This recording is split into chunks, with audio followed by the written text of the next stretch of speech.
Hello hello hello बच्चों, good morning सभी को। और आप सभी का फिर से एक बार स्वागत करते हैं अपने YouTube चैनल जिसका नाम है बायोलॉजी फाउंडेशन में। और ये फाउंडेशन केवल और केवल 9th और 10th के लिए है। तो अगर आप 9th और 10th में हैं तो आप इस फाउंडेशन क्लास को अटेंड कर सकते हैं। और आज हम लोग पढ़ने वाले हैं क्लास 9th का एक चैप्टर है the fundamental unit of life. तो आज हम लोग उसी को पढ़ेंगे जो बहुत ही ज्यादा धमाकेदार टॉपिक है। और इस टॉपिक में हम लोग जानेंगे कि सेल क्या है और सेल आया कहां से, सेल की खोज किसने किया था, ठीक है। सेल का माइंड कौन है, सेल का दिमाग क्या है, सेल का पावर हाउस ऑफ सेल कौन है। ओके, ये सारे टॉपिक को हम लोग क्लियर करेंगे। बहुत ही धमाकेदार टॉपिक होने वाला है। तो आप लोगों से रिक्वेस्ट है कि आप लोग मेरे वीडियो में बने रहिए। और अगर मेरे चैनल को सब्सक्राइब नहीं किया है तो सब्सक्राइब कर लीजिए, क्योंकि बहुत ज्यादा इंपॉर्टेंट क्लास मैं लूंगा। और आप लोगों के रिवीजन के पर्पज से यह क्लास बहुत ही ज्यादा शानदार, दमदार और जिंदाबाद होने वाला है। ओके, तो चलिए हम लोग स्टार्ट करते हैं अपना आज का जो हमारा चैप्टर है, वो है the fundamental unit of life. ठीक है, ये बायोलॉजी का चैप्टर है और बायोलॉजी का फर्स्ट चैप्टर है, ठीक है, क्लास 9th का। तो चलिए हम लोग स्टार्ट करते हैं अपना आज का चैप्टर। देखिए, यहां पे मैं वन शॉर्ट वीडियो लूंगा, याद रखिएगा, वन शॉर्ट क्लास लूंगा आप लोग का। और इसी चैप्टर में, इसी वीडियो में हम लोग क्या करेंगे, पूरा चैप्टर फिनिश भी करेंगे। अब चाहे वो 1 घंटा लगे या 1.5 घंटा लगे या 2 घंटा लगे, ठीक है, लेकिन हम लोग क्या करेंगे, रिवीजन के पर्पज से इस चैप्टर को आज क्लियर करेंगे। ओके, तो चलिए स्टार्ट करते हैं हम लोग अपना आज का चैप्टर। देखिए,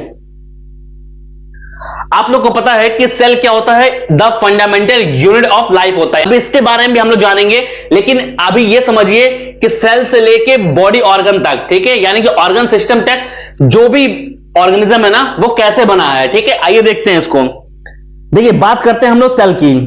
तो सबसे पहले इस दुनिया में कौन आया, सेल आया है। एक यहां पे मैं डॉट लगा रहा हूं, ठीक है, आप लोग उसको देखिएगा, एक डॉट लगाया है, वो समझ लीजिए आपका सेल है। वैसे सेल को हम लोग नेकेड आईज से नहीं देख सकते हैं, लेकिन फिर भी मैंने आपको दिखाने की यहां पे कोशिश किया है, ठीक है, रेड डॉट से। उसको आप लोग इमेजिन करिए, ये हाइपोथेटिकल डायग्राम है सेल का। ओके, सेल से क्या बनेगा, सेल से बनेगा आपका ग्रुप ऑफ सेल, यानी कि ग्रुप ऑफ सेल।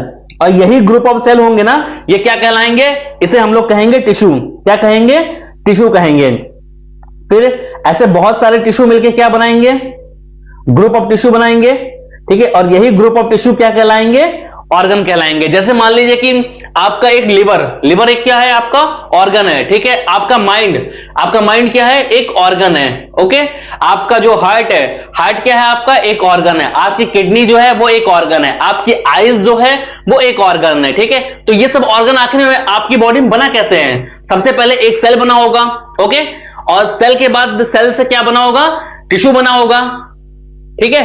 अगर मैं आपको इस जो मैंने आपके लिए फ्लो चार्ट बनाया है, उस फ्लो चार्ट की हेल्प से मैं आपको अगर समझाने की कोशिश करूं, तो याद रखिएगा, सेल एक इत्तू सा पार्टिकल है, ठीक है। तो जब इत्तू पार्टिकल जब आपस में मिलेंगे ना, वो एक कॉलोनी बनाएंगे, और कॉलोनी क्या कहलाएगी, उनकी टिश्यू कहलाएगी।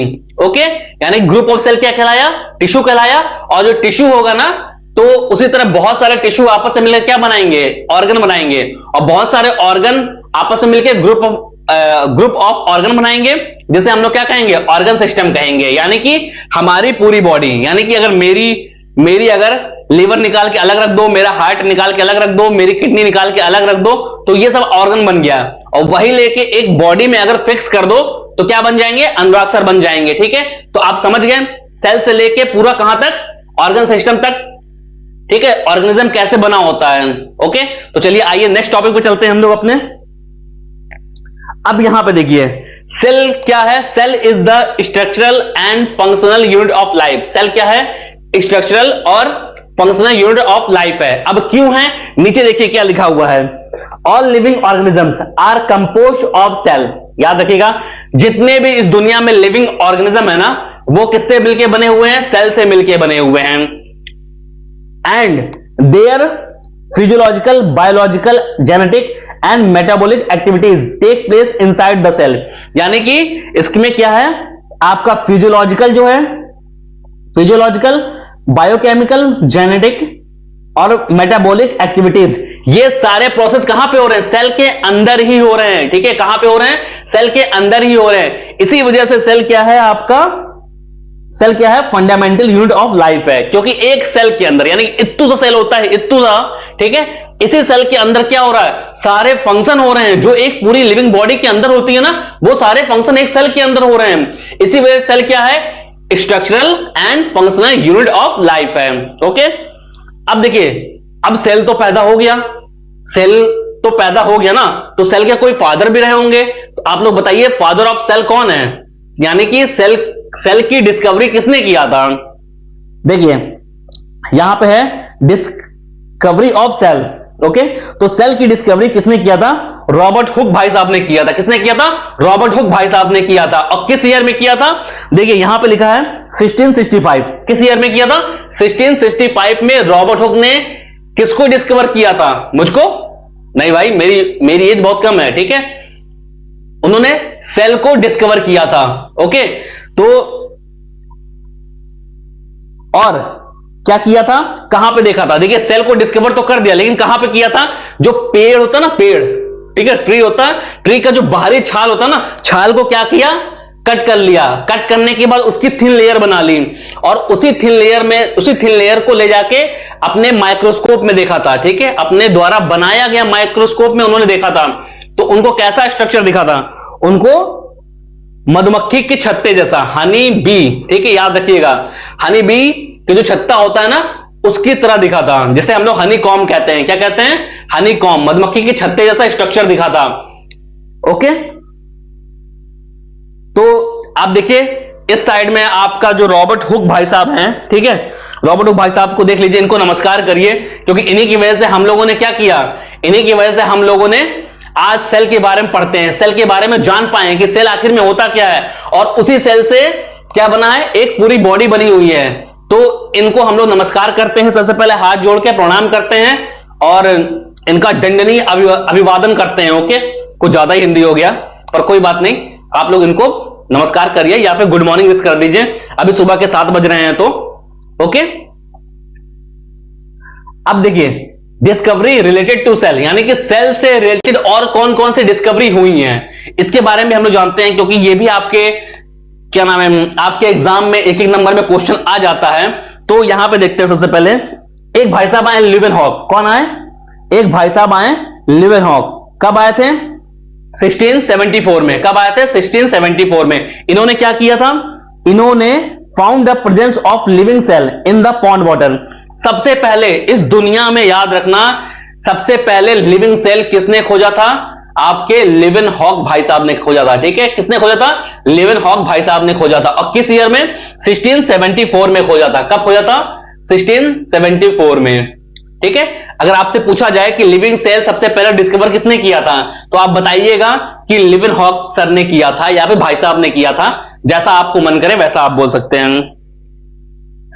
और यहां पर देखिए मैंने उनका डायग्राम भी लगा रखा है, ठीक है। वो दिखते कैसे थे? उनका कलरफुल डायग्राम है। उस समय मुझे नहीं पता कि कैमरा वैमरा था कलरफुल कि नहीं था, लेकिन ये उनका डायग्राम है। और इस साइड में देखिए आपको एक और भाई साहब दिखेंगे, आपको रॉबर्ट ब्राउन। कौन दिखेगा? रॉबर्ट ब्राउन सर दिखेंगे, या फिर भाई साहब बोलिए इनको, ठीक है, जैसा आपको सुविधा वैसा आप बोलिए। रॉबर्ट ब्राउन सर ने क्या किया था? 1831 में इन्होंने बता दिया था कि सेल के अंदर क्या पाया जाता है, ठीक है, न्यूक्लियस पाया जाता है, यानी कि एग्जिस्ट करता है। सेल के अंदर कौन एग्जिस्ट करता है? न्यूक्लियस एग्जिस्ट करता है। और याद रखिएगा यही न्यूक्लियस है ना जिसे हम लोग क्या बोलते हैं? ब्रेन ऑफ सेल, यानी कि सेल का जो दिमाग होता है ना, वो यही न्यूक्लियस होता है, जिसको रॉबर्ट ब्राउन साहब ने क्या किया था? डिस्कवर किया था। ओके, उसके बाद देखिए, उसके बाद एक और साइंटिस्ट आए, ठीक है, परकिंजे। कौन आया? परकिंजे। कब आए थे? 1839 में। कब आए थे? 1839 में आए थे। और इन्होंने क्या किया था? इन्होंने सेल के अंदर किसको खोज निकाला? प्रोटोप्लाज्म को। किसको निकाला? खोज प्रोटोप्लाज्म को, जिसको हम लोग साइटोप्लाज्म के नाम से भी जानते हैं। ओके, उसके बाद एक साइंटिस्ट और हैं, एक क्या दो साइंटिस्ट हैं, एक जूलॉजिस्ट थे, एक बॉटनिस्ट थे। इन दोनों ने मिलकर क्या किया? सेल थ्योरी दिया था। क्या दिया था? Cell theory. एक स्लाइडेन, एक स्वान। इनका पूरा नाम क्या है? मैथ्यू स्लाइडेन और थियोडोर स्वान। इन्होंने 1838 टू 1839 में इन्होंने क्या बताया था? सेल थ्योरी दिया था, ठीक है। और ये सेल थ्योरी क्या थी कि our whole body made up of cell, यानी कि हमारी पूरी बॉडी जो है वो किससे मिलकर बनी है, सेल से मिलकर बनी है। किससे मिलकर बनी है, सेल से। मैंने आपको स्टार्टिंग में बता दिया था कि सेल से क्या बना, group of cell, group of cell से क्या बना, टिश्यू, टिश्यू से क्या बना, group of tissue, group of tissue से क्या बना, ऑर्गन, ऑर्गन से क्या बना, ग्रुप ऑफ ऑर्गन, और वही ग्रुप ऑफ ऑर्गन क्या बना, आपका ऑर्गन सिस्टम। और आज हम लोग यहां पे प्रेजेंट हैं, ओके। अच्छा, आप देखिए, आप सभी जानते होंगे, आई थिंक इतने बड़े तो आप हो ही गए हैं, आप जानते हैं कि हम लोग भी स्टार्टिंग में केवल 1 सेल थे, ठीक है। सबसे पहले स्पर्म, ठीक है, फिर आया ओवम, दोनों का क्या हुआ, फ्यूजन हुआ, तो क्या बन गए, जाइगोट। और जाइगोट क्या है, एक सेल है, ठीक है। और उसी सेल से सोचो डिवाइड हो के एक सेल से डिवाइड होके हम लोग क्या हुए, इतना बड़ा बेबी पैदा होता है, ठीक है, जिसे हम लोग खिलाते हैं, ठीक है, याद रखिएगा। उसके बाद एक साइंटिस्ट और हैं, विर्चाव, ठीक है, इन्हें वर्चाव या विर्चाव भी कहते हैं।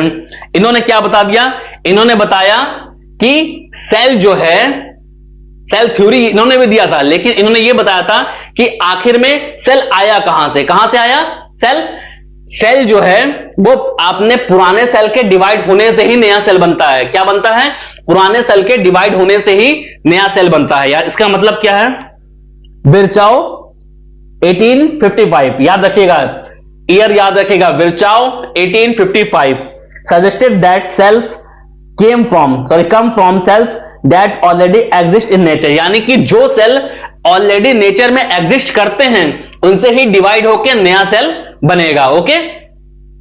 अब देखिए सेल थ्योरी की बात करते हैं, तो सेल थ्योरी आखिर में थी क्या, स्लाइडेन एंड स्वान ने दे दिया, वर्चाव ने दे दिया, तो वो सेल थ्योरी आखिर में थी क्या, ठीक है। देखिए, all living organisms are composed of cell and product of cell, यानी कि जितने भी लिविंग ऑर्गेनिज्म है ना, वो क्या या तो सेल से बने हैं या तो प्रोडक्ट ऑफ सेल से बने हैं, ठीक है।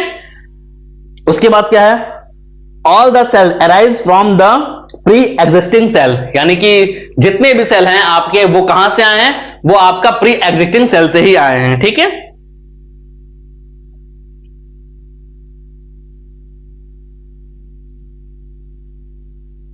ओके, अब चलिए अपने नेक्स्ट टॉपिक पे आते हैं।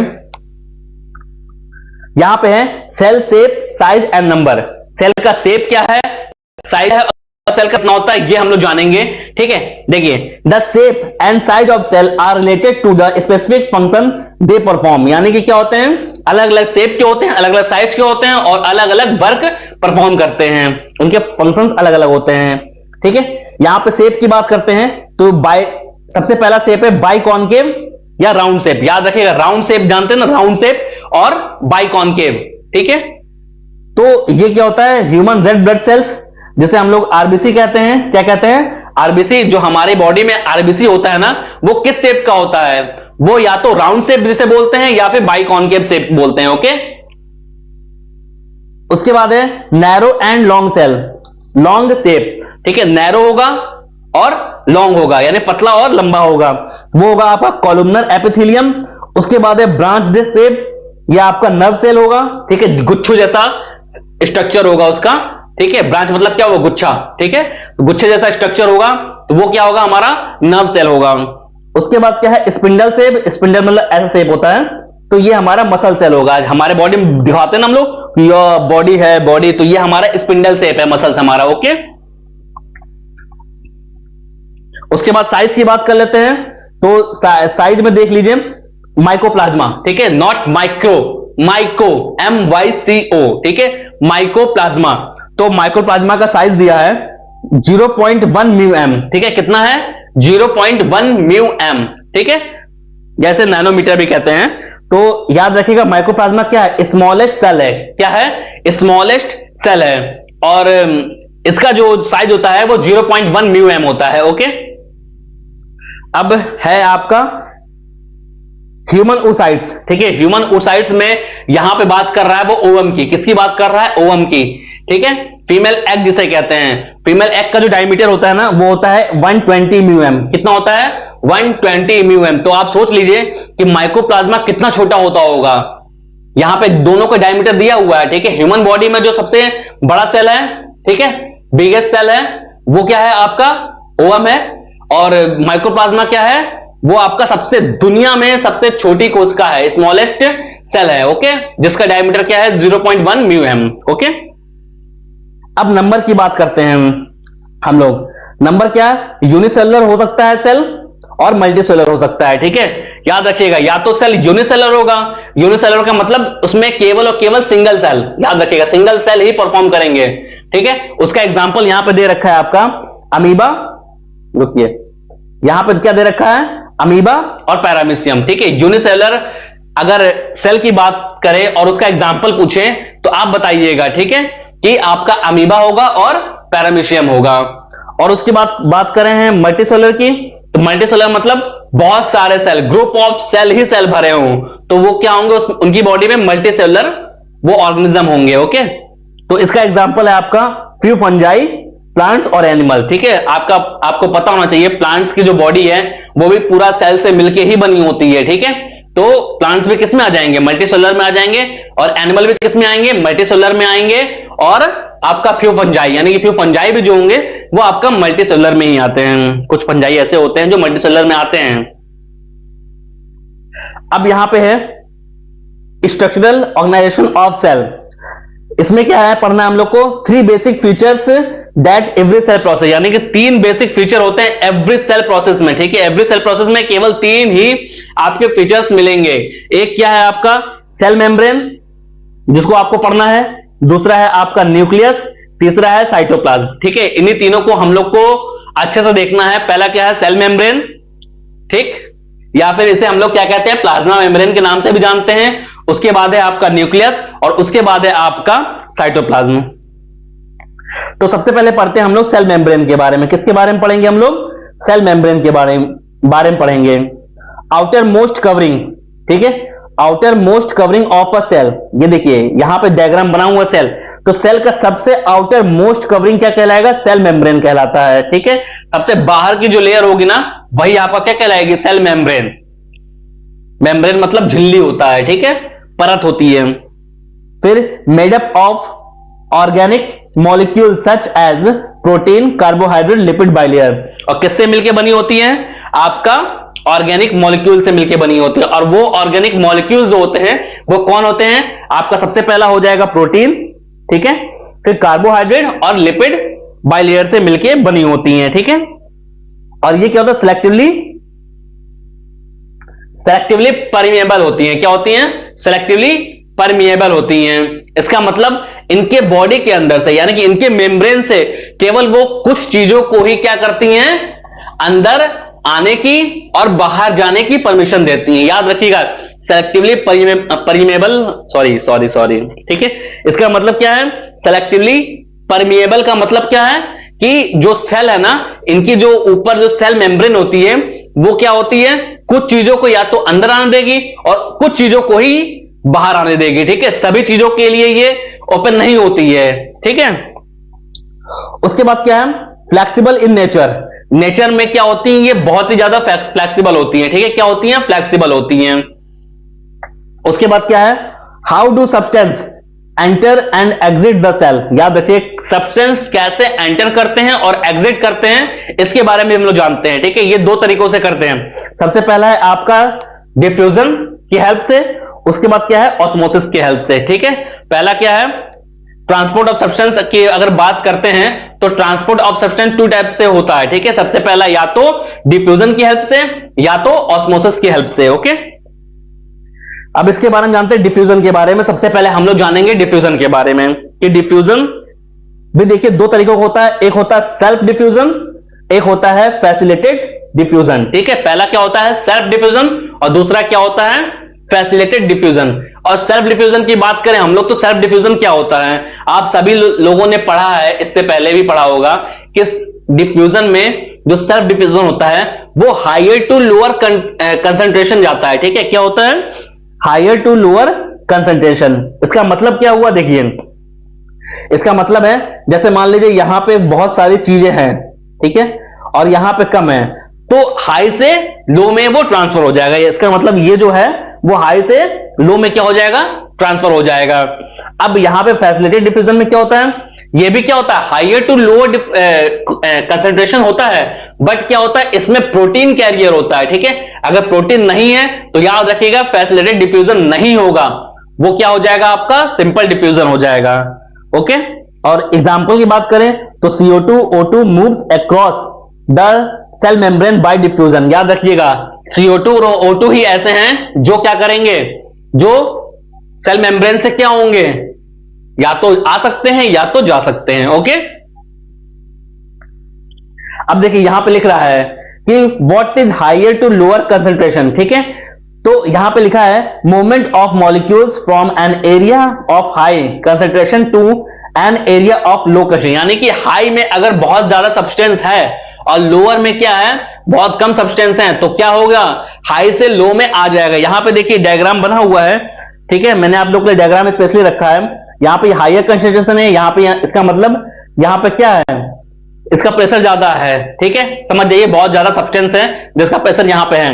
उसके बाद यहां से क्या हो जाएगा, और यहां पे लो है, तो हाई वाला जो है ना उसके कुछ सब्सटेंस जो होंगे वो लो में शिफ्ट हो जाएंगे, ठीक है। तो यही हो गया आपका हायर टू लोअर कंसंट्रेशन। अब बात करते हैं ऑस्मोसिस की। तो ऑस्मोसिस भी टू टाइप का होता है, एक एंडोऑस्मोसिस होता है और एक एक्सोऑस्मोसिस होता है, ठीक है। तो एंडोऑस्मोसिस क्या होता है, movement of solvent into the cell, ठीक है, movement of solvent into the cell, यानी कि सेल के अंदर किसी भी सॉल्वेंट का मूवमेंट जो होता है ना वो कहलाएगा आपका एंडोऑस्मोसिस, और सेल के बाहर किसी भी सॉल्वेंट का मूवमेंट क्या कहलाएगा आपका एक्सोऑस्मोसिस कहलाएगा। अब ऑस्मोसिस के बारे में जान लेते हैं कि ऑस्मोसिस आखिर में होता क्या है। हम लोग ऑस्मोसिस के टाइप के बारे में तो पढ़ चुके हैं, ठीक है, एंडोऑस्मोसिस और एक्सोऑस्मोसिस, ठीक है। और अब पढ़ते हैं हम लोग ऑस्मोसिस के बारे में कि आखिर में ऑस्मोसिस होता क्या है। तो देखिए मूवमेंट ऑफ वाटर और solvent from higher concentration to lower concentration region through a semi permeable membrane, ठीक है। देखिए यहां पे क्या होता है, मैं एक सेल बनाता हूं यहां पे देखिए ये सेल है। तो सेल का जो था ना, जो इसमें क्या है, इसमें वाटर और सॉल्वेंट, ठीक है, वाटर और सॉल्वेंट का क्या होगा, केवल वाटर और सॉल्वेंट का ही क्या होगा, यहां पे हायर टू लोअर कंसंट्रेशन होता है, ठीक है। बट सेल के बाहर, ठीक है, याद रखिएगा, बट सेल के बाहर, ओके। और वहां पे डिफ्यूजन की बात करें, डिफ्यूजन में O2 और CO2 का ही हो रहा था, यहां पे वाटर और सॉल्वेंट का होगा, ठीक है, इसको याद रखिएगा। ऑस्मोसिस में वाटर और सॉल्वेंट का होगा और डिफ्यूजन में किसका होगा, डिफ्यूजन में केवल CO2 और O2 का होगा, ओके। सेल वॉल की बात करते हैं, सेल वॉल, ठीक है, इसका आगे आपको डायग्राम है आगे, ठीक है, सेल वॉल के बारे में पढ़ लेते हैं, फिर मैं आपको डायग्राम की हेल्प से बता दूंगा कि सेल वॉल होता क्या है, ठीक है। तो सेल वॉल के बारे में पढ़ते हैं, plasma membrane plus cell wall equal to plant cell, ठीक है, याद रखिएगा इसमें क्या होता है, प्लाज्मा मेम्ब्रेन और प्लस सेल वॉल, ये दोनों मिलके ही क्या बनाती हैं, प्लांट सेल को बनाती हैं। उसके बाद क्या है, lies outside the plasma membrane, plasma membrane की क्या होता है, बाहर की जो लेयर होती है वही कहलाती है आपका cell wall. Mainly composed of cellulose, याद रखिएगा ये बहुत ही ज्यादा सख्त होती है, ठीक है, और सेलुलोज की बनी होती है, किसकी बनी होती है, सेलुलोज की बनी होती है। और हम लोग सेलुलोज अगर खा लें गलती से तो वो हमें डाइजेस्ट नहीं होगा, ओके।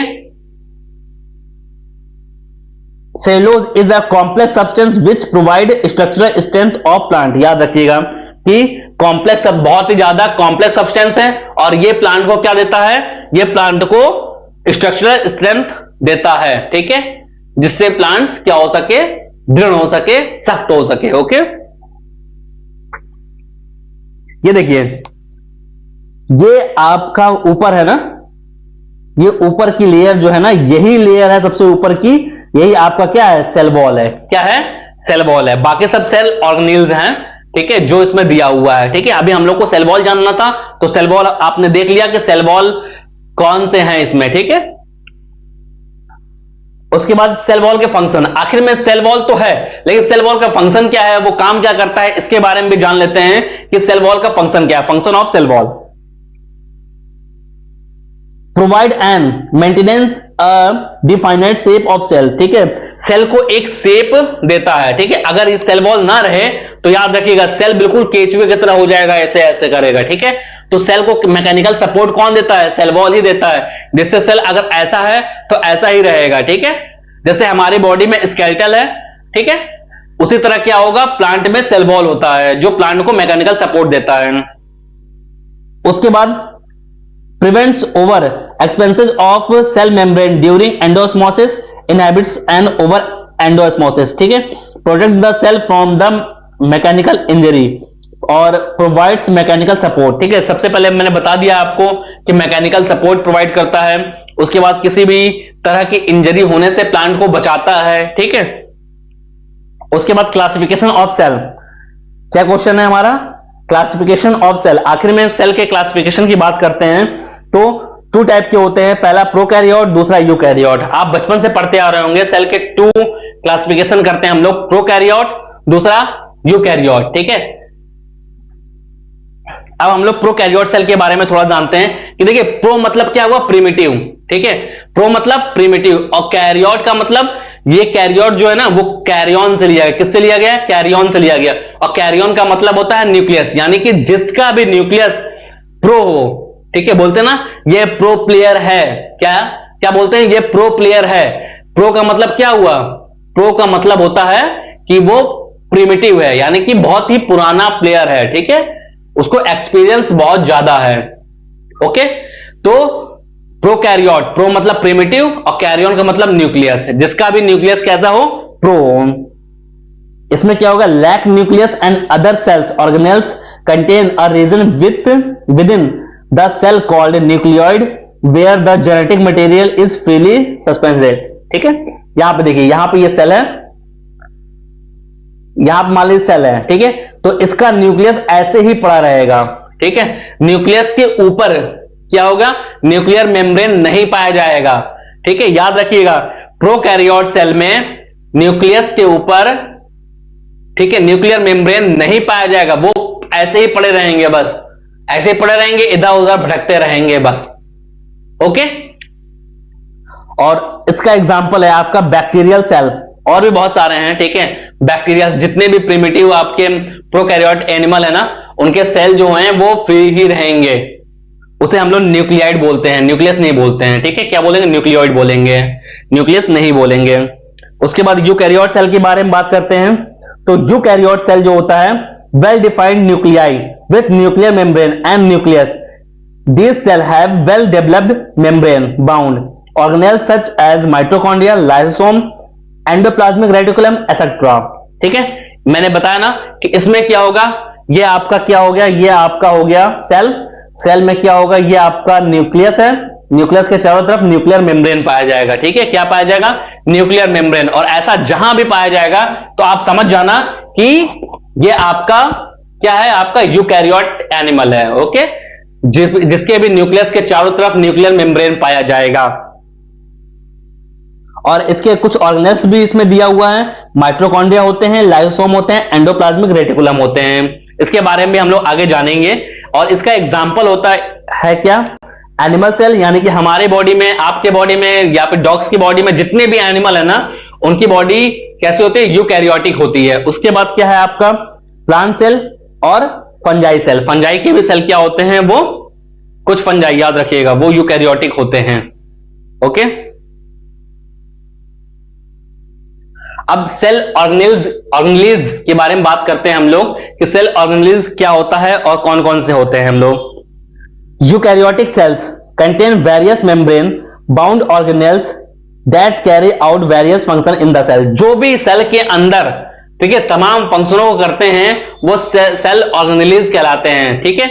अगर हमारी बॉडी की बात करें, ओके, अगर हमारी बॉडी की बात करें कि हमारी ह्यूमन ऑर्गेनेल्स कौन कौन से हैं, तो आप क्या बताएंगे? हार्ट है, ओके, लीवर है, किडनी है, आईज है, ब्रेन है, ठीक है, लंग्स है, ये सारे क्या हैं? ये ह्यूमन बॉडी ऑर्गेनेल्स हैं। उसी तरह सेल के भी क्या होते हैं? ऑर्गेनेल्स होते हैं, जो क्या करते हैं? सेल को और भी बहुत सारे फंक्शन करने में हेल्प करते हैं, ठीक। अब कौन कौन से हैं? सबसे पहला न्यूक्लियस, एंडोप्लाज्मिक रेटिकुलम और गोल्जी अपरेटस, लाइसोम एटसेट्रा, ठीक है। सेल ऑर्गेनेल्स यहां पे डायग्राम देख लीजिए आप, इसको आप लोग लास्ट में जूम करके देख लीजिएगा। तो आपको मालूम चल जाएगा। सारे सेल ऑर्गेनेल्स मैं यहाँ पे रख रखा हूं और साइड में निकले हुए भी रखे हुए हैं, ठीक है। साइटोप्लाज्म, अब बात करते हैं हम लोग साइटोप्लाज्म की। तो fluid content inside the plasma membrane cytoplasm, ठीक है। प्लाज्मा मेम्ब्रेन क्या होता है? एक फ्लूइड कंटेंट होता है, ठीक है। प्लाज्मा मेम्ब्रेन के अंदर क्या पाया जाएगा? साइटोप्लाज्म, सॉरी प्लाज्मा मेम्ब्रेन ही साइटोप्लाज्म है। ये सेल है, सेल के अंदर लिक्विड भरा होता है, ठीक है। तो इस लिक्विड को हम लोग क्या कहते हैं? Cytoplasm. Contains many specialised cell organelles, ठीक है। और इस 3 organelles perform specific function for the cell, ठीक है। 3 ऑर्गेनेल्स के बारे में हम लोग पढ़ना है जो हमने पहले बताया था। सबसे पहले न्यूक्लियस के बारे में पढ़ते हैं हम लोग कि न्यूक्लियस आखिर में होता क्या है। तो न्यूक्लियस के बारे में क्या है? Double layer covering nuclear membrane, ठीक है। ये क्या होता है? डबल लेयर कवरिंग होता है, ठीक है। इस पे क्या होते हैं? न्यूक्लियस के चारों तरफ डबल लेयर से कवर होता है ये। उसके बाद क्या है? Nuclear membrane has some pores. इसमें क्या होते हैं? इसमें सम पोर्स होते हैं और which allows certain materials come inside in nucleus and go outside in the cytoplasm। यानी कि कुछ ही ऐसे होते हैं, ठीक है, कुछ ऐसे चुनिंदा मटेरियल्स होते हैं जो न्यूक्लियस मेम्ब्रेन के अंदर आ सकते हैं और उनसे बाहर जा सकते हैं, ठीक है। और उसके बाद क्या है? Most significant feature of nucleus is contain chromosome. इसमें क्या होता है? इसमें बहुत जरूरी चीज पाया जाता है, वो है आपका क्रोमोसोम। क्या है? क्रोमोसोम। क्रोमोसोम क्या है? इसे हम लोग बोलते हैं जेनेटिक मटेरियल। क्या बोलते हैं? Genetic material. यही वो चीज है जो आपके पापा से आपके अंदर आई है और आपके अंदर से आपके बच्चों के अंदर जाएगी, ओके। ये कैसे जाएगी? आप क्लास 10th में मैं आपको बताऊंगा, या फिर 10th की वीडियो को आप देख लीजिएगा, ज्यादा जानकारी अगर आपको चाहिए तो। Chromosome are rod shape structure and it is visible only when the cell is about to divide, ठीक है। क्रोमोसोम क्या होता है? एक रॉड शेप स्ट्रक्चर होता है। उसके बाद chromosome are compose of DNA and protein. Chromosome किसका बना होता है? डीएनए और प्रोटीन का बना होता है। Nucleus play a central and significant role in cellular reproduction. Nucleus ही आपका क्या करेगा? बहुत ही ज्यादा रोल परफॉर्म करता है किसमें? आपका रिप्रोडक्शन में। डीएनए, इसका फुल फॉर्म आपको पता ही है आप सभी लोगों को कि डीएनए का फुल फॉर्म क्या होता है? डीऑक्सी राइबो न्यूक्लिक एसिड, ठीक है। Deoxy ribose nucleic acid. इसके बाद डीएनए के बारे में दिया हुआ है। DNA present as the part of chromatin material, ठीक है। Chromatin material is visible as invisible and thread like structure when where the cell is about to divide the chromatin material gets organized into the chromosome। अब मैं आपको बताता हूं, यहां पे मैं अभी आपके सामने चिल्ला रहा हूं क्रोमेटिन क्रोमोसोम, क्रोमेटिन क्रोमोसोम। तो अभी आप जानेंगे कि आखिर में क्रोमेटिन और क्रोमोसोम होता क्या है, ठीक है। देखिए क्रोमेटिन लिखा हुआ है। क्रोमेटिन क्या है? scattered from the DNA dispersed throughout nucleus। यानी कि ये अगर सेल है तो सेल में अगर न्यूक्लियस है ना, तो न्यूक्लियस में क्या होगा? ऐसा एक स्कैटर्ड फॉर्म में आपका क्रोमेटिन पढ़ाता है। यानी कि इसे क्या कहते हैं हम लोग? थ्रेड लाइक स्ट्रक्चर होता है क्रोमेटिन। जो सारे धागे को आप खोल के ऐसे रख दो ना, ऐसे ही बस निकालते जाओ धागों को पूरा, तो वो क्या कहलाएगा? आपका क्रोमेटिन कहलाएगा। बट क्रोमोसोम क्या है? Highly coiled and condensed form of DNA. Chromosomes are visible only during cell division. याद रखिएगा क्रोमोसोम क्या होता है? ये जब यही क्रोमेटिन है ना, ये क्या कर लेती है? हाईली क्वाइल्ड हो जाती है और कंडेंस हो जाती है, ठीक है। कैसे? देखिए न्यूक्लियस के अंदर ये है तो वो कुछ इस तरह से हो जाएगी।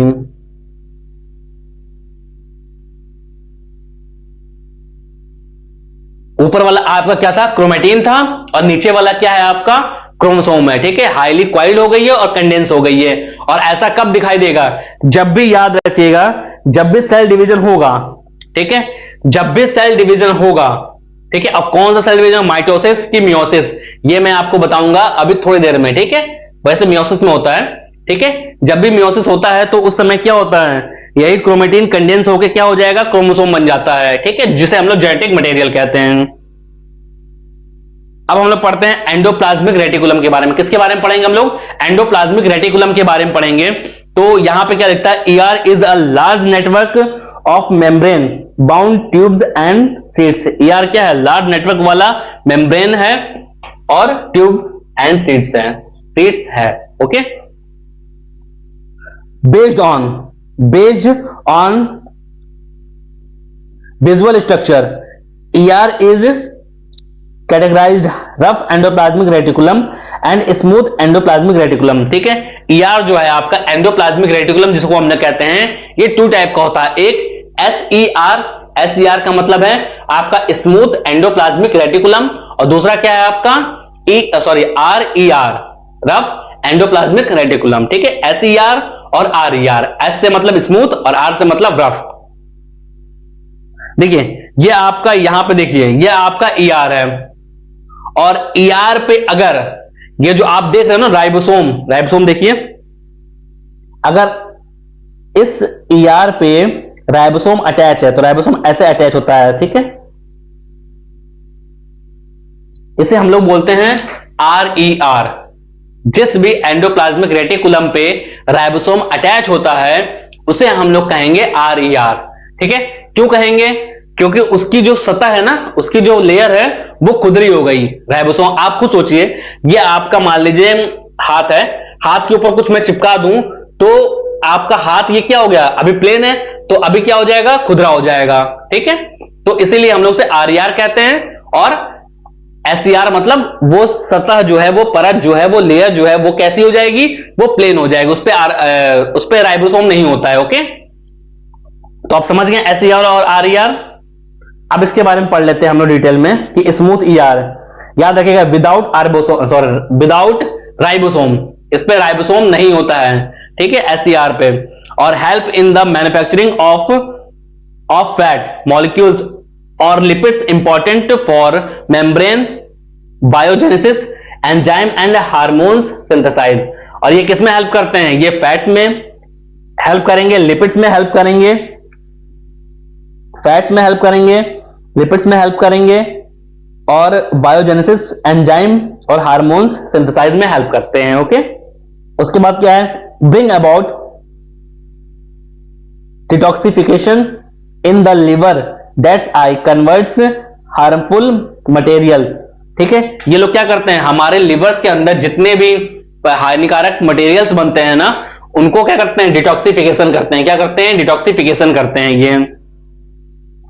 उसके बाद रफ आरईआर के बारे में पढ़ते हैं, यानी कि रफ एंडोप्लाज्मिक रेटिकुलम के बारे में पढ़ते हैं।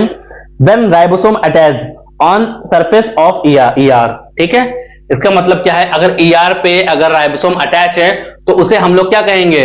उसे बोलेंगे आरईआर या रफ एंडोप्लाज्मिक रेटिकुलम बोलेंगे। और सब as channel which facilitates transport of materials. ठीक है, ये क्या करते हैं? ट्रांसपोर्ट ऑफ मटेरियल्स करते हैं from one part of the cell to another, यानी एक सेल से दूसरे सेल के में। Okay, ribosomes are sites of protein synthesize. Ribosome ही ऐसे साइट्स है जो क्या करती है? प्रोटीन को सिंथेसाइज करती है।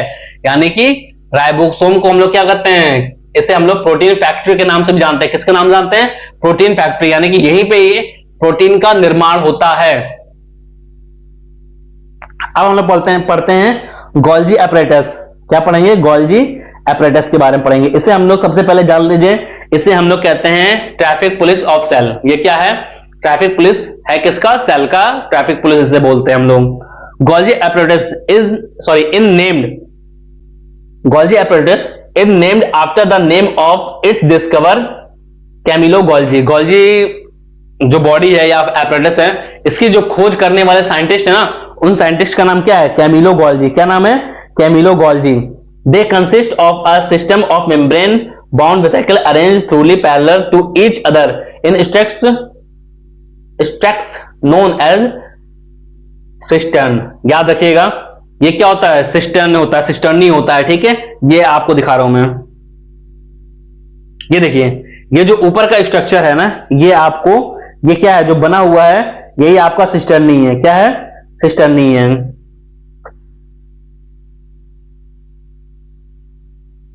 ठीक है, और ये किसमें हेल्प करेगा? ये package and transport the proteins across the cytoplasm. ये क्या करेगा, पैकेजिंग का काम करता है। किसका काम करता है, पैकेजिंग का और ट्रांसपोर्ट का काम करेगा। उसके बाद क्या है, function of Golgi apparatus are the storage, modification, packaging of product in vesicles, ठीक है। Also help formation of lysosome, और ये किसमें हेल्प करेगा, आपका लाइसोम को बनाने में हेल्प करता है। और लाइसोम क्या होता है, आपका है लिखा है, ठीक है।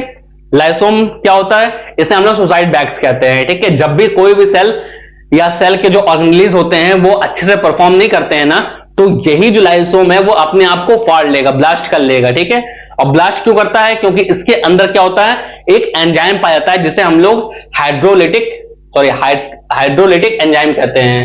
और हाइड्रोलिटिक एंजाइम की वजह से क्या होता है, वो जो सेल है ना उसके सारे ऑर्गेनेलिज मर जाते हैं, और जिसकी वजह से सेल भी क्या होती है, वो डेड हो जाता है। ओके, यहां पे देखिए ये सेल है, ये मैं बात कर रहा था सिस्ट की, ठीक है, सिस्टर्नी की, तो ये सिस्टर्नी भी है।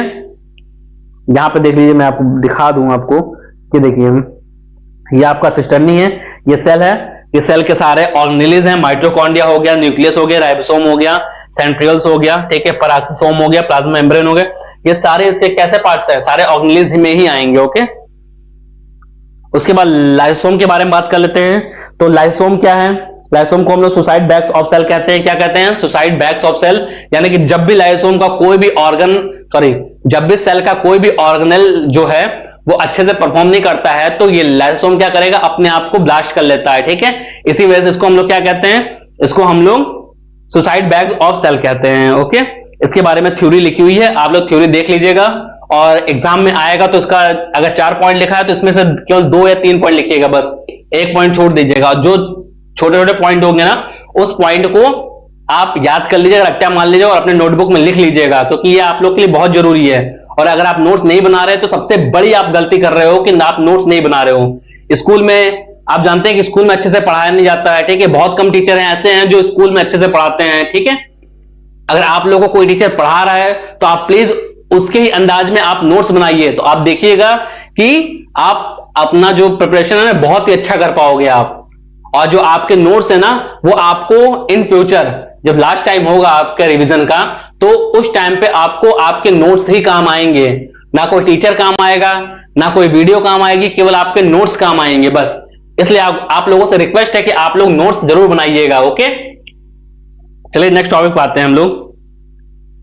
यहां पे देखिए लाइसोम दिख रहा होगा आपको, लाइसोम है, देखिएगा आप मेरे पीछे, यहां पे लाइसोम है। तो लाइसोम मैंने बताया ना, इसे हम लोग क्या कहते हैं, suicide bags of cell, cell का सुसाइड बैग्स कहलाता है। ओके, ये देखिए लाइसोम का डायग्राम दिया हुआ है कि ऐसे ही लाइसोम होता है, और इसके अंदर जो एंजाइम भरा हुआ है ना वो उसका नाम है हाइड्रोलिटिक एंजाइम, ठीक है।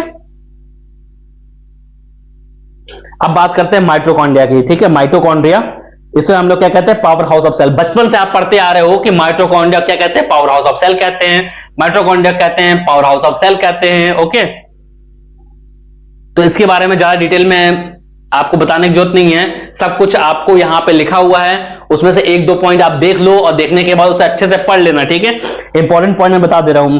डबल मेम्ब्रेन ऑर्गेनेलिज, इनके पास क्या होता है, डबल मेम्ब्रेन होता है, release energy required for various chemical activities essential for the life. ऐसे जरूरी केमिकल्स होते हैं जो हमारे लाइफ के लिए बहुत जरूरी होते हैं, वो माइटोकॉन्ड्रिया ही देता है हमें। उसके बाद क्या है, energy is release from ATP, energy को रिलीज करता है किस फॉर्म में, एटीपी के फॉर्म में रिलीज करेगा। उसके बाद क्या है, ATP is known as energy currency of the cell. ATP क्या होता है, एनर्जी करेंसी ऑफ सेल होता है, ठीक है, यानी सिक्का होता है एटीपी। बहुत सारे एटीपी आपस में जब मिलेगा ना तो वो क्या करेगा, एक ग्रुप ऑफ एटीपी बना लेगा और वो क्या बना देगा, आपको एनर्जी दे देगा। ओके, उसके बाद क्या है, have their own DNA and ribosomes, hence they are capable to make some of their own proteins, ठीक है। उसके बाद देखिए यहां पे मैं आपको एक छोटा सा आपके लिए रिएक्शन लिखा हुआ हूं, रिएक्शन ही बोलिए आप इसे, वरना पैराग्राफ बोलिए या फिर फ्लो चार्ट बोलिए आप, ठीक है। तो देखिए हम लोग क्या करते हैं, हम लोग सबसे पहले ब्रीदिंग किए, ब्रीदिंग करने के बाद हमारी बॉडी में क्रेब्स साइकिल पाया जाता है। क्या पता है, क्रेब्स साइकिल, इसे साइंटिस्ट क्रेब्स ने क्या किया था, डिस्कवर किया था, तो इसलिए इन्हीं के नाम पे हम लोग क्या रख दिए, क्रेब्स साइकिल रख दिए, ठीक है, इसका नाम। अब ये क्या होता है क्या चीज नहीं होता है, ये आप इसके बारे में आप हायर क्लास में पढ़ेंगे, यहां पर डिस्कस नहीं करेंगे क्योंकि ये रिवीजन क्लास है और रिवीजन क्लास काफी लंबी हो जाएगी। ओके, तो क्रेब्स साइकिल चलेगा। और क्रेब्स साइकिल में क्या होता है 38 एटीपी, यानी कि 1 ATP, 2 ATP, 3 ATP, 4 ATP, 5 ATP, ऐसे करके ना जब 38 एटीपी हो जाएंगे तो ये 38 एटीपी आपस में मिलकर क्या बनाएंगे, ग्लूकोज बनाएंगे। ठीक है, और यही ग्लूकोज आपको क्या देगा, पावर या एनर्जी देगा। ठीक है, तभी आप करोगे वाह यार ताकत आ गया मेरे पास, ठीक है अब मैं अच्छे से पढ़ूंगा, मन लगा के पढ़ूंगा, और आप 6 घंटे 8 घंटे कंटिन्यू आप पढ़ सकते हो। ठीक है, आपकी एनर्जी लो नहीं होगी। ठीक है, तभी आपने देखा है, आपने सोचा है ना कि आपकी बॉडी में ये, आप मान लीजिए अपने आप को बहुत डल फील कर रहे हो, तो आप क्या करोगे, जाओगे पहले सांस लिया, खाना खाओगे, ठीक है, तब वो जाके थोड़ी देर बाद मिलेगा। आपने देखा है ना कि जब भी किसी को प्रॉब्लम होती है, ठीक है, उसे लगता है कि वो डल फील कर रहा है, तो तुरंत ग्लूकोज घोला, और ग्लूकोज घोलने के बाद तुरंत उसे पिला दिया जाता है। क्यों बताइए, ताकि उसकी बॉडी, उसके सेल तक, उसके ब्लड में वो ग्लूकोज डायरेक्ट चला जाए और उसे तुरंत एनर्जी मिल जाए। आप देखें कि 5 से 10 मिनट बाद उसे एनर्जी मिल जाती है। ठीक है, तो यही रीजन होता है केवल। ये है माइटोकॉन्ड्रिया। ठीक है, आप डायग्राम देख लीजिए, डायग्राम को अच्छे से रट्टा मार लीजिएगा, 1 से 2 बार आप ट्राई कर लीजिएगा, क्योंकि ये डायग्राम आपके एग्जाम में आपको मार्क्स दिला सकता है। क्योंकि एग्जाम में अगर पूछा जा रहा है माइटोकॉन्ड्रिया, तो आप उसके बारे में प्लीज लिखने के साथ साथ आप क्या करोगे, आप उसका डायग्राम भी बनाओगे। ठीक है, ताकि एग्जामिनर के ऊपर अच्छा इंप्रेशन पड़े। ओके, अब बात करते हैं प्लास्टिड की, किसके बारे में, प्लास्टिड्स की। और याद रखिएगा ये प्लास्टिड्स एनिमल में नहीं पाया जाता है, ये केवल और केवल किसमें पाया जाएगा, प्लांट्स में पाया जाएगा। किसमें पाया जाएगा, प्लांट्स में पाया जाएगा। ये देखिए लिखा हुआ है यहाँ पे, plastids are present only in the plant cell. किसमें प्रेजेंट होता है, प्लांट सेल में प्रेजेंट होगा। और कैसा ऑर्गेनिज है, डबल मेम्ब्रेन, इसमें भी क्या होता है, डबल मेम्ब्रेन होता है। उसके बाद क्या है, like mitochondria, plastids also process their own DNA and ribosome. ठीक है, biggest part of the plant cell का सबसे बिगेस्ट पार्ट होता है।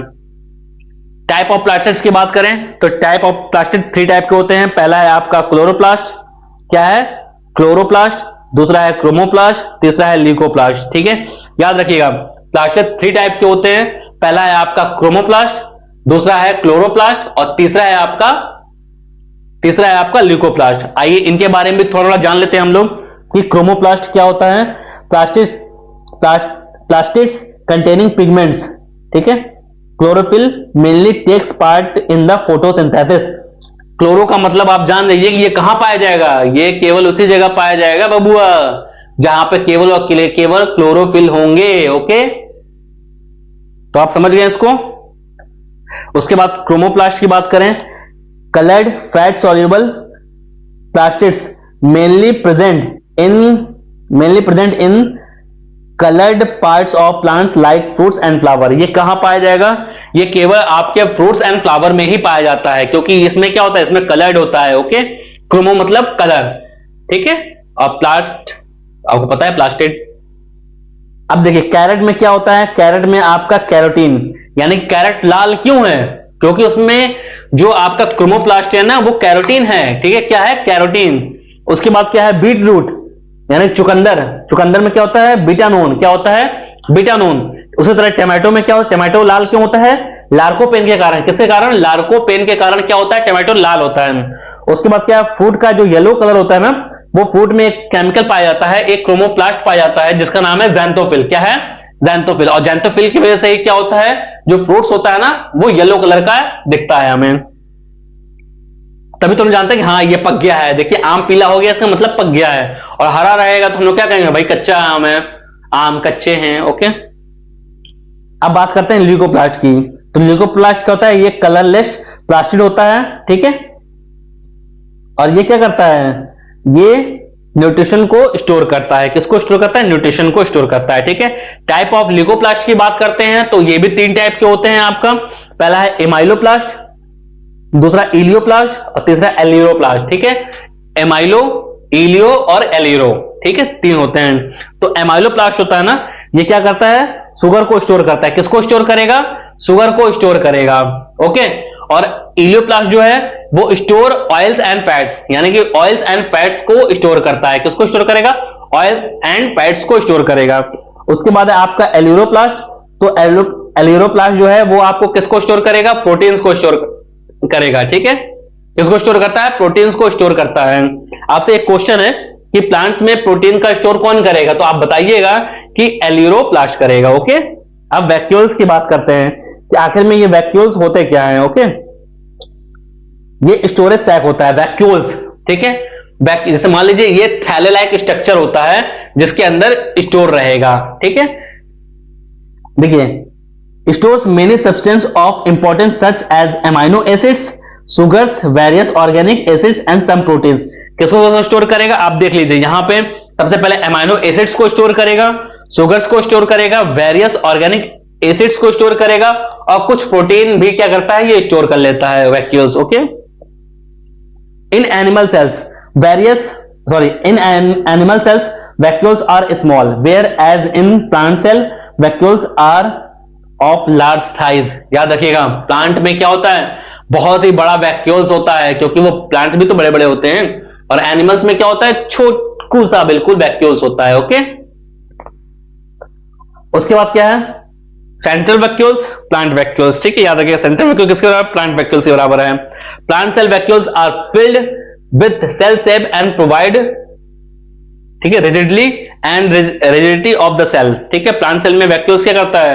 उसे रिजिडिटी देता है ताकि वो खड़ा रह सके। ओके, अमीबा फूड वैक्यूल्स क्या होता है? Contains consumed food. ठीक है, अमीबा जो होता है अपने फूड वैक्यूल में ही क्या करता है? फूड को कंज्यूम करता है, यानी कि स्टोर करता है। उसके बाद क्या है? Difference between plant cell and animal cell, यानी कि अब हम लोग पढ़ते हैं प्लांट सेल और एनिमल सेल में क्या डिफरेंस है। यह आपके एग्जाम में हर बार क्वेश्चन पूछता है कि difference between plant cell and animal cell, difference between plant cell and animal cell. तो आपको आज बताना ही पड़ेगा प्लांट सेल और एनिमल सेल में क्या क्या डिफरेंस है। देखिए, सबसे पहले बात करूं मैं यहां पे सेल वॉल की। तो सेल वॉल देखिए, एनिमल सेल में क्या प्रेजेंट होता है? सोचिए, सेल वॉल, सेल के ऊपर जो वॉल होती है नहीं होता है। एनिमल में क्या होता है? एनिमल में केवल प्लाज्मा मेम्ब्रेन होती है और प्लांट में सेल वॉल होता है। ठीक है, तो एनिमल में एब्सेंट होता है सेल वॉल और प्लांट में क्या होता है? प्रेजेंट होता है। प्लास्टिड अभी पढ़ाना मैंने कि प्लास्टिड कहां पाया जाएगा? केवल और केवल आपका प्लांट सेल में ही प्लास्टिड पाया जाता है। तो प्लास्टिड के बारे में, तो प्लास्टिड एनिमल सेल में एब्सेंट होता है और प्लांट सेल में प्रेजेंट होता है। वैक्यूल्स देखिए, हालांकि दोनों में प्रेजेंट होता है, ठीक है, लेकिन यहां पे मैंने एब्सेंट लिखा हुआ है। ठीक है, क्योंकि एनिमल में कुछ ही मात्रा में अवेलेबल होता है। ठीक है, तो एनिमल में वैक्यूल्स क्या होगा? एब्सेंट होता है और प्लांट सेल में प्रेजेंट होता है। और सेल डिवीजन क्या होता है? प्यूरो फॉर्मेशन, और इसमें क्या होता है? Formation of the cell plant. ठीक है, तो उसमें डिवीजन क्या होता है? याद रखिएगा, सेल डिवीजन इसमें क्या होता है? लाइफ टाइम तक होता है। प्लांट में क्या हो? लाइफ टाइम तक होता है। हालांकि एनिमल्स में भी होता है बट सर्टेन एज तक होता है। ठीक है, और कैसा सेल डिवीजन होता है एनिमल में? मान लीजिए अगर हम लोग की बॉडी में कुछ टूट फूट हो जाती है, ठीक है, कोई भी सेल टूट फूट हो जाता है, तो उस केस में सेल डिवीजन चलता रहता है। ओके, और रिजर्व फूड की बात करें तो रिजर्व फूड में ग्लाइकोजन होता है आपका एनिमल सेल में, और प्लांट किस फॉर्म में फूड को स्टोर करता है? स्टार्च के फॉर्म में। और मोड ऑफ न्यूट्रिशन की बात करें तो एनिमल जो होता है वो हेटेरोट्रॉपिक होता है और प्लांट क्या होता है? ऑटोट्रॉपिक होता है। कुछ प्लांट ऐसे भी होते हैं जो हेटेरोट्रॉपिक होते हैं। ओके, इसके बारे में हम लोग आगे की कक्षाओं में डिस्कस करेंगे। अब सेल डिवीजन की बात करते हैं। सेल डिवीजन अभी पढ़े हम लोग, सेल डिवीजन क्या है, सेल डिवीजन क्या है, तो सेल डिवीजन के बारे में बात कर लेते हैं, आपको क्लियर हो जाएगा। The process by which new cell are made is called the cell division. नया सेल का जब भी बनेगा ना, तो वो कैसे बनेगा? सेल डिवीजन होने से ही नया सेल बनता है। ठीक है, और ये नया सेल हमारी बॉडी में, याद रखिएगा, स्टार्टिंग में तो क्या होगा? जब भी स्टार्टिंग में सेल बनने के लिए डिवीजन होगा और बाद में क्या होगा? सेल की टूट फूट हो जाती है तो क्या होगा? तो सेल डिवीजन होता है और उस टूट फूट को सही करता है। ठीक है, अब देखिए यहां पे मैं बता रहा हूं आपको, ये यहां जैसे मेरे को कट लग गई, ठीक है, मुझे यहां पे कट लग गया और कट लगने के बाद ब्लड निकल रहा है, ब्लड निकलने के बाद इतना जगह खाली हो गया, यानी कि यहां के सेल जो है वो डेड हो गए। अब उसके बाद क्या होगा? डेड होने के बाद जो आसपास के सेल है ना, वो इन सेलों को थोड़ा थोड़ा सा अपना जान देके क्या करेंगे, जान छिड़केंगे, ठीक है, और जान छिड़केंगे उसको जिंदा करेंगे, और फिर ये क्या होगा, जिंदा होगा दूसरा सेल वहीं पे, और इसको क्या करेगा, भर देगा, ठीक है। तो ये हो गया आपका सेल डिवीजन का। सेल डिवीजन टू टाइप का होता है आपका, सबसे पहला माइटोसिस, दूसरा है मियोसिस, ठीक है। मैंने बताया था ना, एक होता है मियोसिस और एक होता है माइटोसिस। तो आइए इनके बारे में भी थोड़ा डिटेल हम लोग पढ़ लेते हैं कि आखिर माइटोसिस क्या है और मियोसिस क्या है। याद रखिएगा, जो बच्चे इन फ्यूचर में बायोलॉजी लेंगे उनका ये मियोसिस और माइटोसिस पीछा नहीं छोड़ेगा, कुछ भी कर लीजिए, ठीक है। तो मियोसिस और माइटोसिस यहां पे अच्छे से जान लीजिए कि आखिर में ये होता क्या है, ठीक। सबसे पहले माइटोसिस की बात करते हैं कि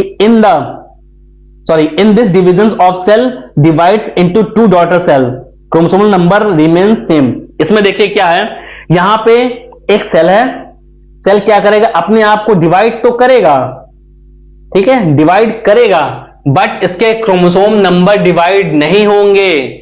अब यहां पे एग्जांपल देखिए, जैसे मान लीजिए ये सेल है, इसके 47 क्रोमोसोम थे, ठीक है, ये मान लीजिए सेल है, इसका क्रोमोसोम नंबर क्या है, 47 है, ओके।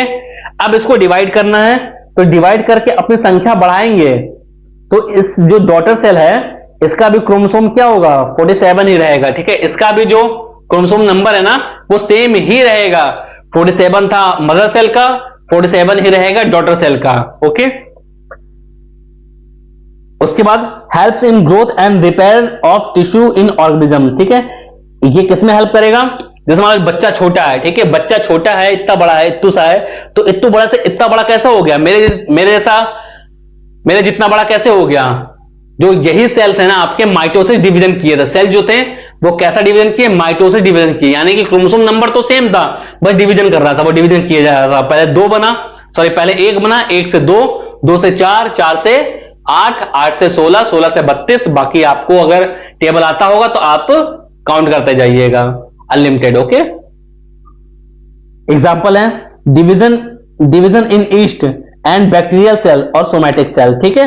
तो ये आपका एग्जाम्पल हो गया। यहां पे देखिए डायग्राम में आपको दिख रहा होगा, तो यहां पे ये सेल है, सेल से क्या हुआ, एक सेल बना, ठीक है, इस सेल को डिवीजन हुआ, और यहीं पे क्या हुआ, ये दोनों सेल आपस में डिवाइड हो गए, और सेम ही सेल थे, सेम ही क्रोमोसोम नंबर, 2 क्रोमोसोम ऊपर वाले में, 2 क्रोमोसोम नीचे वाले में, ओके, देख लिया आपने। अब बात करते हैं मियोसिस की। तो मियोसिस में क्या लिखता है, in this division a cell divides into 4 daughter cell, यानी कि एक सेल क्या किसमें डिवाइड हो जाएगी, 4 डॉटर सेल में डिवाइड हो जाएगी, और chromosomal number becomes half, chromosome का नंबर इसमें क्या होता है, हाफ हो जाता है। Cell division only take place in the germ cell में ही ये पाया जाएगा केवल। याद रखिएगा, जब भी रिप्रोडक्शन का टाइम होता है, ठीक है, उस टाइम पे ही क्या होगा, सेल डिवीजन हो, यानी कि स्पर्म में और ओवम में क्या होगा, इसमें मियोसिस होता है। क्या होगा, मियोसिस होता है। बाद में जब जाइगोट बन जाएगा ना तो फिर माइटोसिस होगा, ओके, ठीक है। तो यहां पे देखिए, यहां पे एग्जांपल एक है, हाइपोथेटिकल डायग्राम में बना रहा हूं। तो यहां पे देखिए एक सेल है, इसका क्रोमोसोम नंबर 47 है, ठीक है। तो ये क्या हुआ, हाफ हाफ हो गया अब, ठीक है, ये क्या हो जाएगा, हाफ हाफ हो जाएगा, यानी कि 23 एक साइड, 23 वन साइड और 23 वन साइड। तो ये 23 प्लस 23 कितने हो जाएंगे, 47, ओके। और ऐसा कब होगा, formation of male and female gametes in sexual reproduction, कब होगा, जब मेल और फीमेल जो गैमेट्स होते हैं ना सेक्सुअल रिप्रोडक्शन के टाइम पे आते हैं, ओके, तभी ऐसा होगा। यहां पे आपको समझ में आ जाएगा difference between meiosis and mitosis, okay. यहां पे देखिए माइटोसिस के बारे में दिया हुआ है, माइटोसिस में 2n होता है, 2n मतलब क्या हुआ, n का मतलब क्या हुआ, हैप्लॉइड, और 2n का मतलब डिप्लॉइड, ओके। तो यहां पे 2n से 2n बनेगा, और 2n जब भी डिवाइड करेगा तो याद रखिएगा 2n में ही डिवाइड करेगा, इसका मतलब ये कौन सा सेल हुआ, ये हो गया आपका माइटोसिस, ठीक है, माइटोसिस। उसके बाद मियोसिस में देखिए 2n था, 2n से 2n तो बना, 2n के बाद क्या हुआ, यहां पे क्रोमोसोम नंबर हाफ हो गए, n हो गया, n हो गया, n हो गया, n हो गया, n हो गया, n हो गया। तो इसका मतलब यहां पे क्या हुआ, 47 क्रोमोसोम थे, और 47 से फिर किस में कन्वर्ट हो गए, 23 में 2 भागों में कन्वर्ट हो गए।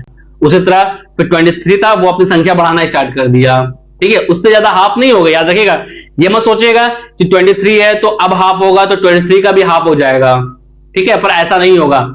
23 एक बार हाफ हो गया तो मियोसिस फर्स्ट हुआ, फिर मियोसिस सेकंड हो जाएगा, ठीक है, ऐसे ही होता रहता है, ठीक है।